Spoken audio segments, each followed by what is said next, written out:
Umme Hafsa Rumki Bangladesh অনূর্ধ্ব-16 football দলের জার্সিতে প্রীতি match খেলেছেন চীন, জাপান ও কোরিয়া সফরে। সম্প্রতি তিনি আবারও যোগ দিয়েছেন বাংলাদেশ জাতীয় দলের সঙ্গে। তবে এবার এই অ্যাথলেট ফিরলেন বাংলাদেশ অনূর্ধ্ব-20 নারী দলের গোলকিপার কোচ হয়ে। উম্মে হাফসা একসময় ফুটবল খেলতেন।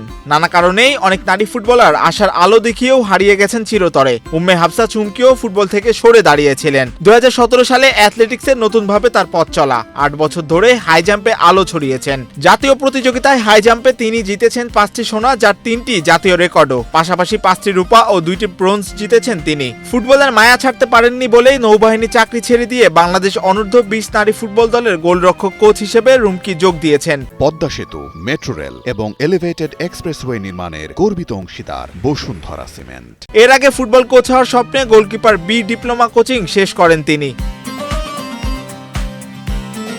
গোলকিপার কোচ হিসেবে যোগ দেওয়া রুমকি একসময় গোলরক্ষক পজিশনেই খেলতেন। জামালপুরের এই তরুণী শনিবার সামাজিক যোগাযোগ মাধ্যমে এক পোস্টে লেখেন, যদি কখনো সফল হতে পারি তখন আপনাদের আমার সফলতার গল্প শোনাবো। এখন আপাতত এক নতুন দায়িত্ব নিচ্ছি। এটি আমার জীবনের এক বড় পরীক্ষা, যা সর্বোচ্চ আন্তরিকতা, পরিশ্রম ও ভালোবাসা দিয়ে পালন করতে চাই।